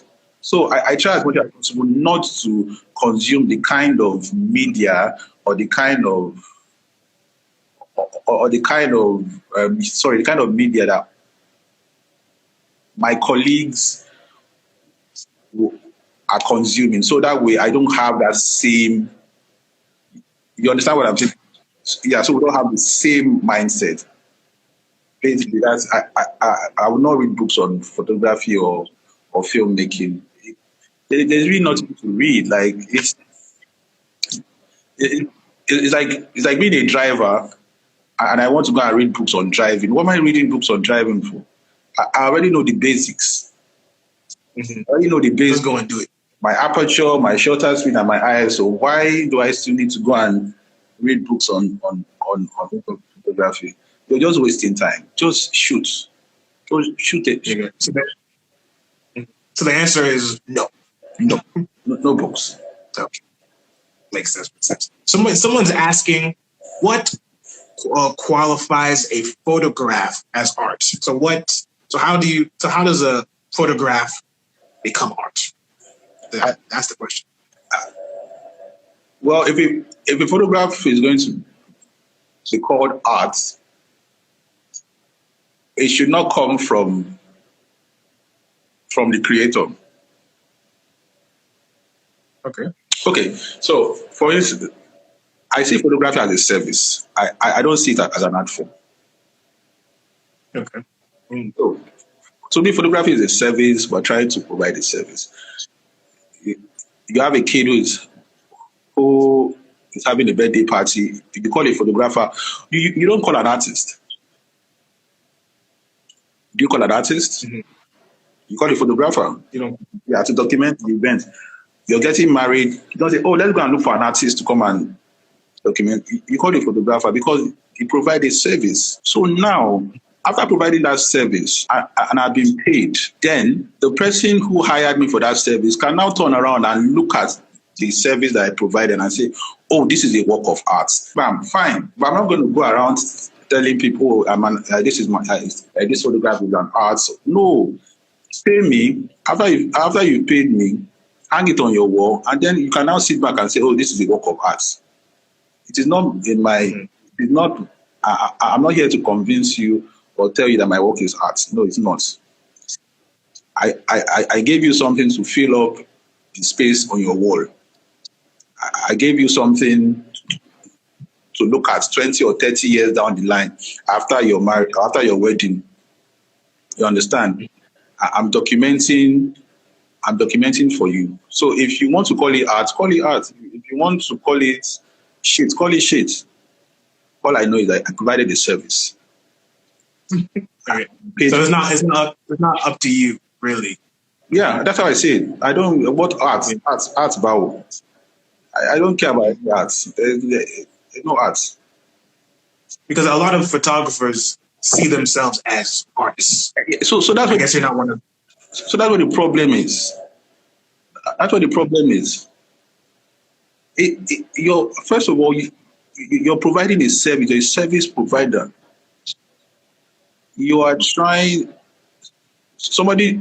So let's say I just got a new apartment, and my walls are empty, and I need a photograph or a painting or something just to cover up some of the spaces there. And I come to you and I ask, and I tell you, oh, please, can you come and take a portrait of me and my family? Let me hang it on the wall.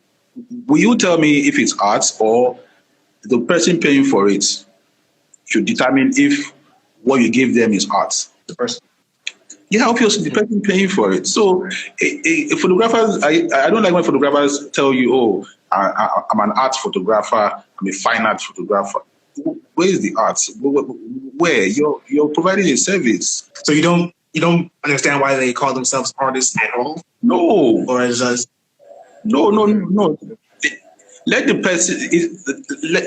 person who is patronizing you, or let the person who is buying from you call you that. Yes, fine, it's okay. Yeah, fine. That's how I say it. Let the person who is buying from you sit down and look at the work and say, oh, this is a work of art. Yeah. It should be a compliment. Okay. Yeah, it should be a compliment. What other compliments do you have? So you say you're a fine boy. Okay. All right. So this guy is really good looking. But you don't go around telling people that I'm very good looking now.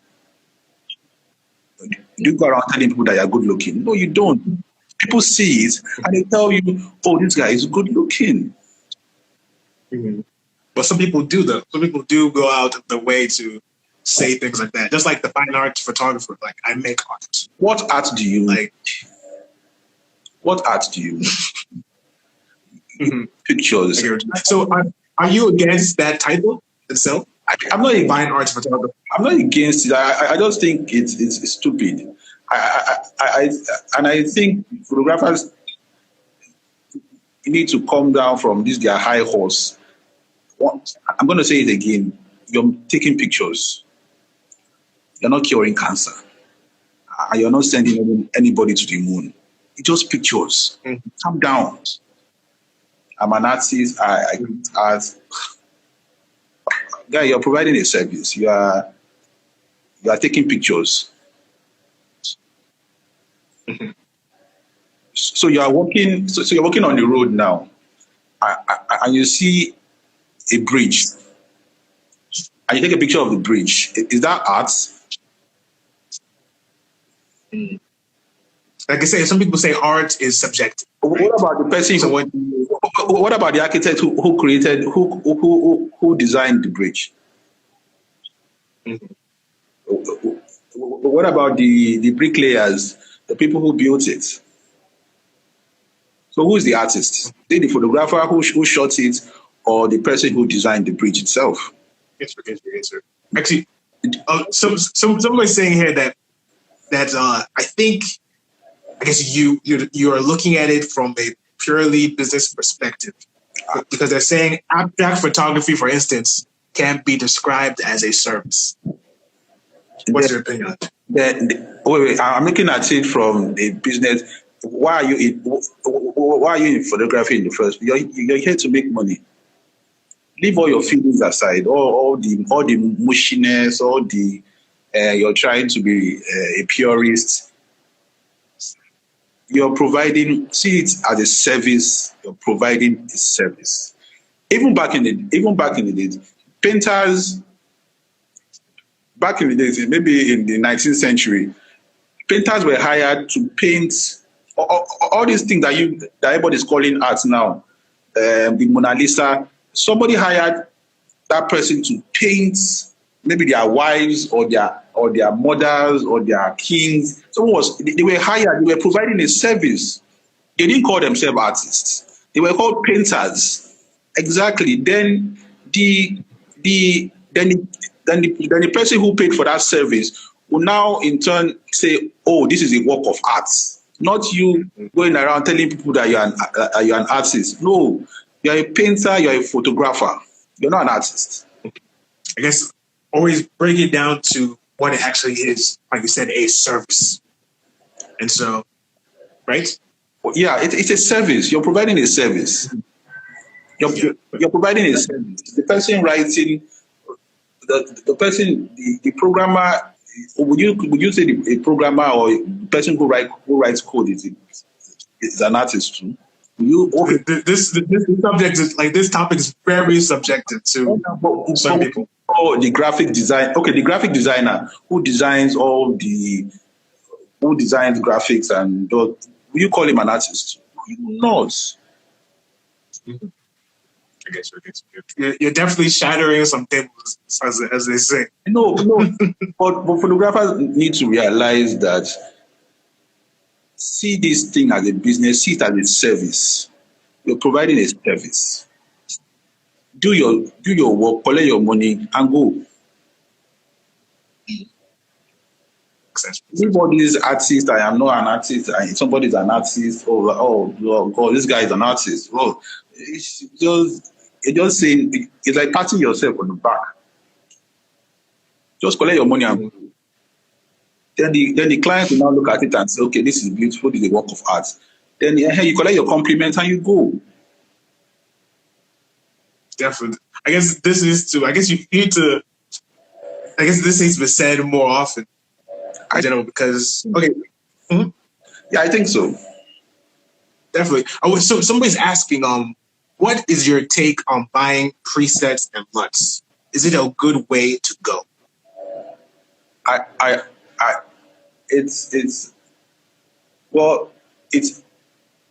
If you are going to get somebody to, if you can hire a retoucher, then it's okay to buy presets and LUTs. Right. If it's okay, so it's yes. Yeah, it's a yes. If it's okay for you to hire a retoucher to retouch for you, then why can't you buy presets and LUTs? It's okay. But the thing is, I'm trying to make photography as easy as possible. If I can take a picture, and buy someone's LUT and apply it on it, and it gives me the results that I want, and I don't have to retouch, I don't have to do anything, I swear it makes sense. If I can take pictures and I can get someone to retouch it for me, and I don't have to spend time on my computer damaging my eyes, I swear nice. So you don't have to suffer before you get, just cut down on the workload. You're out there looking for work. You are lighting, you're shooting. You're also the stylist. You're the one who created the mood board. You're the one who is doing this. You're the one calling the clients. You're the one doing that. You're the one on top of how much. So just focus on numbers. Cut down on the workload. Get a retoucher. If you want to get a LUTs and preset guy, get a LUTs and preset guy. You understand? Get people to do all this work for you, and so that way you have more time to create more works. A major overall theme of this live was, I guess, numbers don't lie. Like, focus on the numbers, focus on the business, Seriously, and focus on the service you provide. seriously, we need numbers. We need numbers. If you can get your work out there to hundreds and thousands of people, you'll be fine. We're always just photography is the only area where everybody just wants to be exclusive, very exclusive. Tijani photography only shoots for the biggest of the biggest. Like, nobody gives a shit. And right there and then, I believe August, I want to say thank you again for coming on to this live. We definitely learned some things. We broke some tables. People watching are like, wow, okay. We're definitely about to focus more on our service than other things around.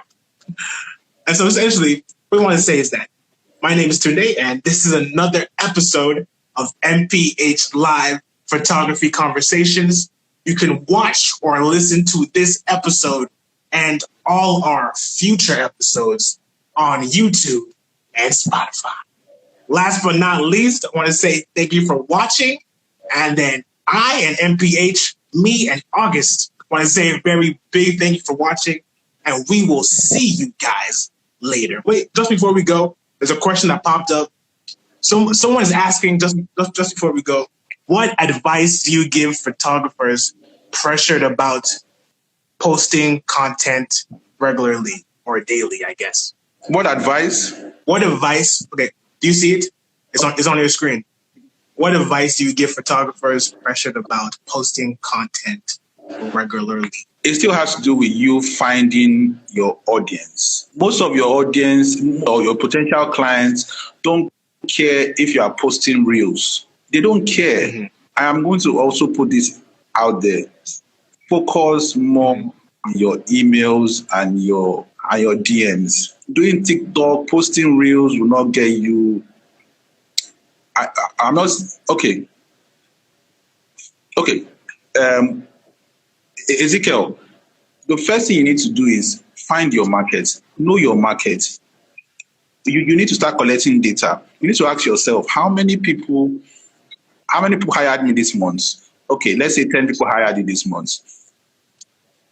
Their age. You need to know their age. You need to know their location. If you notice that, okay, 25 to 35 age group hired me this month. So you need to start marketing to that 25 to 35 year olds. And when you do that, either you use emails, either you use WhatsApp, people need to take advantage of WhatsApp. Just having your client's WhatsApp number every month, just sending them an email, a text message, Happy New Month, Happy Father's Day, Happy Mother's Day, all those. It helps. Creating reels will not get you anything. As a client, I'm not hiring you because I saw your reel. Because seeing your reel, I'm going to see on that same timeline, I'm going to see like 20 or 40 other photographers. The photography industry is out of sight, out of mind. Try as much as possible to send messages directly to your clients every month. Send messages, send emails, send text messages. It could be WhatsApp, it could be, what is this thing called? Telegram. Yeah. Creating reels will not really change anything. Find a way to get messages through to them. And just say, hey, hello, how are you doing today? I just thought I'd check up. How's the family? Then I'm reading that message. I'm like, oh, that reminds me. Yeah, I wanted to take pictures of this. Okay, let me give you an example. I was checking in on a client one day. So I was around I was in the neighborhood, and I just decided, you know what, let me just go and check on this person. I just say hello. So I got there. The person saw me. Hi, August. How are you? I was just thinking about you. I was going to call you. That person could have called the next photographer that walked into that space and just given the job to that person. but it was just because I was there at the right time. So it could have been an email address, email exchange, or WhatsApp or a phone call, and that person would have gotten that job. Because Nigerian photographers always, they have this notion that they are very unique. My work is unique. It's not. Most clients just see everybody as the same. Unlike in America or the UK, where they know the person to call for movie posters, they know the person to call for McDonald's ad, they know the person. Nigeria, they see us as the same. An ad agency will call a wedding photographer to come and shoot for Glow. They don't care. As long as the images come out and everybody's face is showing. You understand? Yeah. So you're not being picked because of your work. You're being picked because someone thought about you or someone remembered. Or either your prices are low or it's either one of those points. But you're not picked because you're special or your work is lovely. Everybody's work looks the same because it's almost the same lighting. Everybody's work, they look the same. You can't really tell apart. I'm scrolling through. It's the same canvas background. It's the same lighting setup. It's the same prop. It's the same everything. So then you have people. Yeah. Then you have people. You're going to say something. Then you have people like N.P.H, for example. Yeah. Or Big H.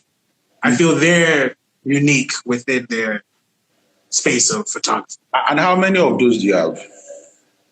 No, not many, of course, but I just want to acknowledge the fact that there are some unicorns. But you're only able to mention 2. Yeah. Okay. We can mention some more. Give me 10. Okay. Okay, so I can talk about Fabulous Banji, N.P.H. No. Plenty of people out there. I'm a Bellman, your guy. Yeah, but in the country of 200 million. Mm-hmm. In the country of 200 million. Yeah, they're not many. There you go. Yes, they're not many. Yeah. You are correct. Yeah. So you understand what I'm saying? Yeah. Yeah. Mm-hmm. Because everybody copies whatever is the trend. Now is the canvas background, is the dark, moody lighting. Everybody's doing that now. Mm-hmm. It's a trend. From years ago, it was everybody was shooting gele, makeup. It comes, it goes. You just need to follow. Definitely. Seriously. Yeah. There's really no. Yeah, like I said. What? There's really no unique. No, like you hardly see, like when you're going through Instagram and you're going through the timelines, you almost want to ask yourself, did all these people graduate from the same school, or were they taught by the same photographer, or are they all copying the same person? Because you can't tell them apart. The same texture, the same color grade, the same everything. Mm-hmm. It's like they're following a template, essentially. Yeah. Oh, yeah. And I think they just look at the likes and the comments and say, okay, this person got likes and comments. Fine. And they just copy the whole color template to just post it. Mm-hmm. So I guess until photographer starts creating, like I have works that I can't even post because I've sold them. Like that, I have works that I'm not even supposed to be out there that I've tried to delete offline because someone bought it and it was exclusive. So there's so many works you can. There's so many ideas out there, and I just keep wondering, why are people just doing the same thing over? I understand you have to survive, but We also have survived, but just try and be unique. Find your own rhythm. Find your own way. Tomorrow, I feel like going to the bus stop and taking pictures of people just walking. Yes, I'll shoot it. Next tomorrow, I feel like just taking pictures of all the like bottles and plates and knives. Yes, I'll do it. Like it's not just shooting the same thing over and over and over again. So Yeah. so I, my last life. I just want to say this real quick. As a mhm. photographer, you need to reach out to other photographers and don't see another. Like I don't see any photographer as my competition. Or and I wanted to say this because I think a lot of photographers have this idea that this person is this photographer is my competition, or it's going to steal my ideas. No, nobody's your competition. Nobody's your competition. You have your own clients. You have your own relationships. You have your own relationships. I think just love yourself, share experiences, share ideas. Just it's not that hard. If you're not going to show it to me, I can find it online, and I will hate you for it later. So why? It's true now. If you don't share ideas, no, if you don't share ideas, if you don't share knowledge, somebody else will find it online and they will hate you for it. So just share it. Just share it. It's Be an open book. well, Be an open book. yeah, be an open book. Just everybody just hoarding information, hoarding information. Don't. It's out there already. Yeah. Whoever you need to guide them. Whoever you need to help. Just try and change somebody's life. Just let someone be able to say, "Oh, it was because of this person. That was how I got to this level." And photographers, like I've met some of them and they say, I don't like my fellow photographers because they are snobs. How? That's like one of the reasons why we created this photographers hangout, because I wanted to see for myself, like, because like someone, if a photographer called me today and said, "Oh, can we meet tomorrow?" Or I want to go through my work and tell me what you think. I come through. What's there? Nothing. Like, just do it. It's not going to take anything away from you. Mhm. So I think photographers should I wish, do it. I guess, as you do more hangouts and we do different things, that you can spread that mindset Yeah, of being open book and sharing what you know. yeah. Just Because if you don't have the knowledge, who are you helping? Help yeah, from yourself. yeah.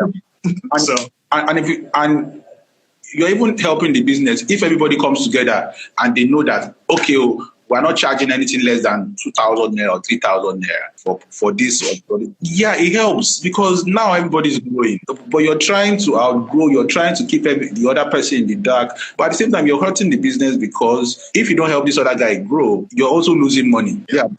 and also you also need to educate your clients to be able to identify, to know, this is what a bad picture is and this is what a good picture is, because people they actually don't know the difference. They just think as long as the face is showing, it's a picture. You understand? so it's both on the photographer side and the client side. They both need to be taught or updated. Yeah, but the photographers need to educate themselves first. Photographers need to educate. Yeah, and so it's definitely something that I guess we're both trying to do. But of course, with so many of us, it's going to take some time. But at least the effort is being started.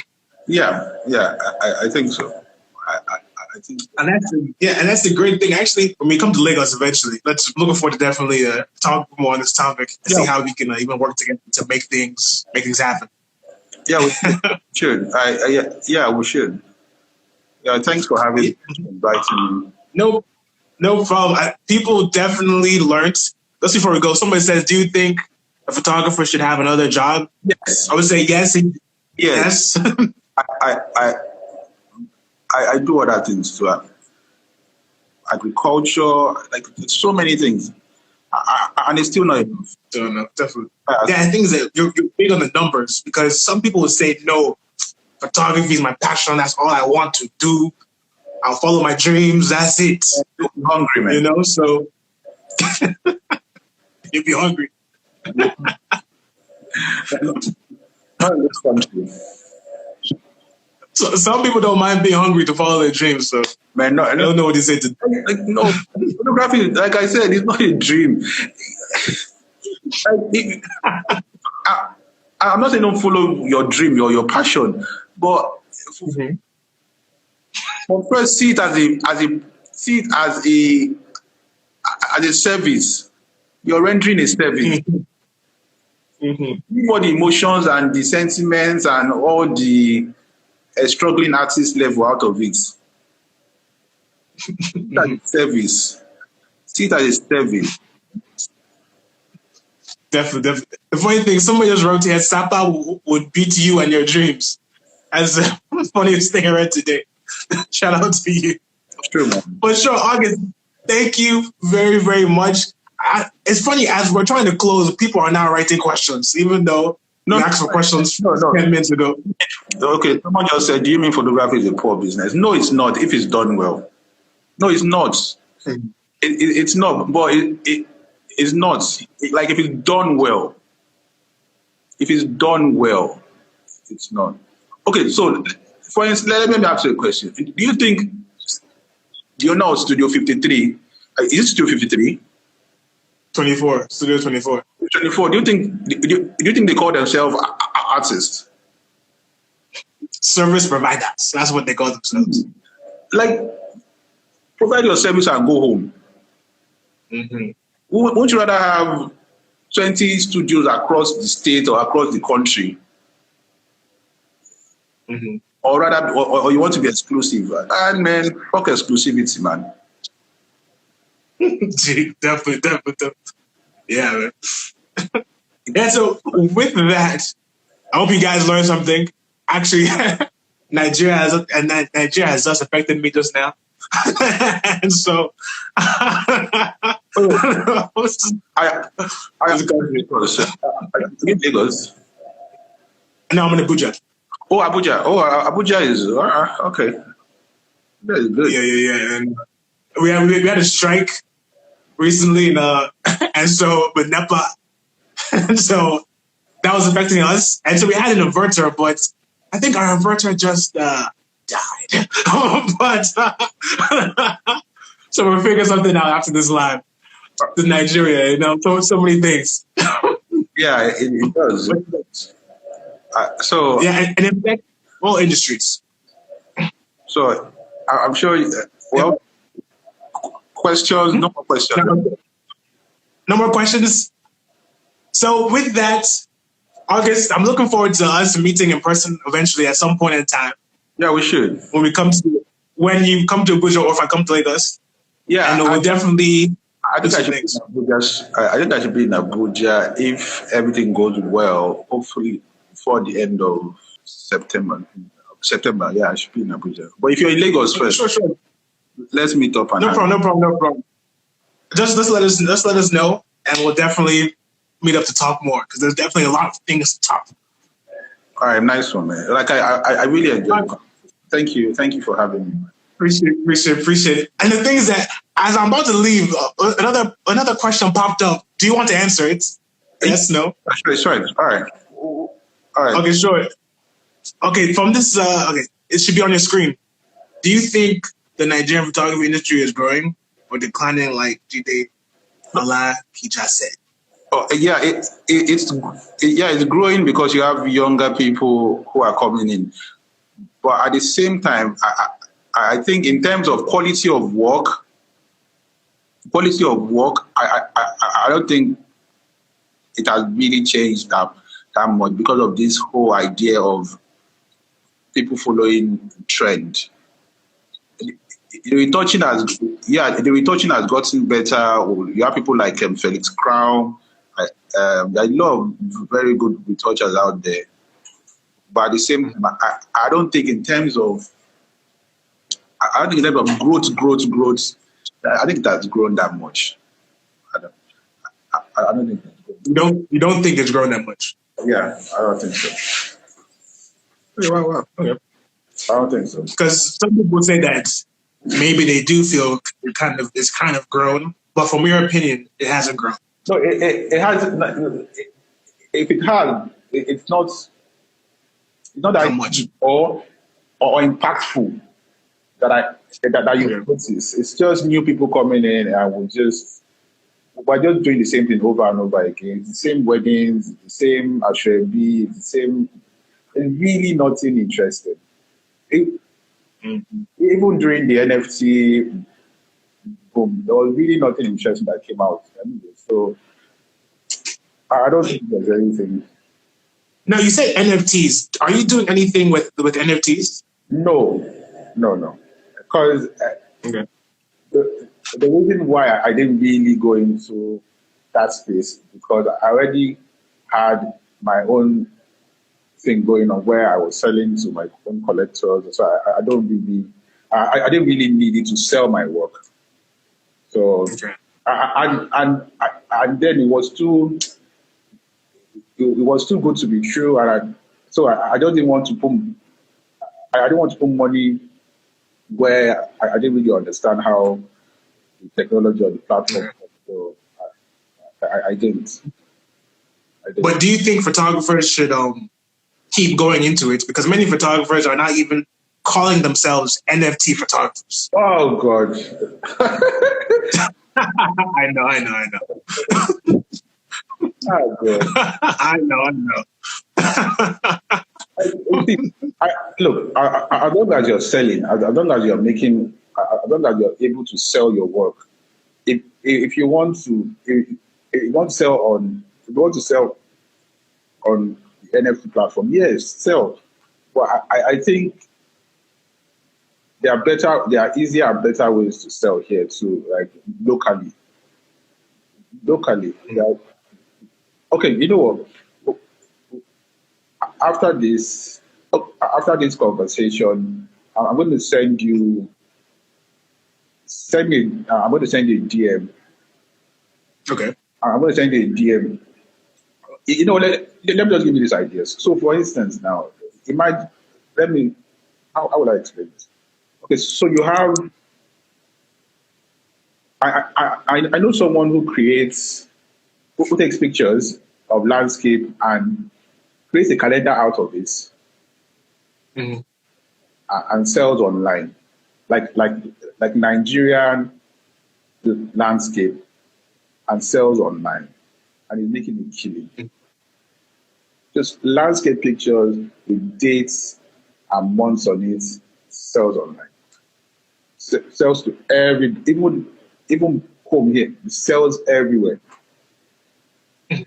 Some he has like Bible quotes on it. Some he has he's making a killing. Why would he care about NFT? Yeah, so we just have to find different ways of selling. But just doing the same thing over and over again and expecting different results doesn't make sense. Yeah. Definitely. And with that, August, and with that, but you know what makes sense? This conversation that we just had. Thanks for watching. Me and August are very appreciative of your time, and we'll see you guys later. Peace.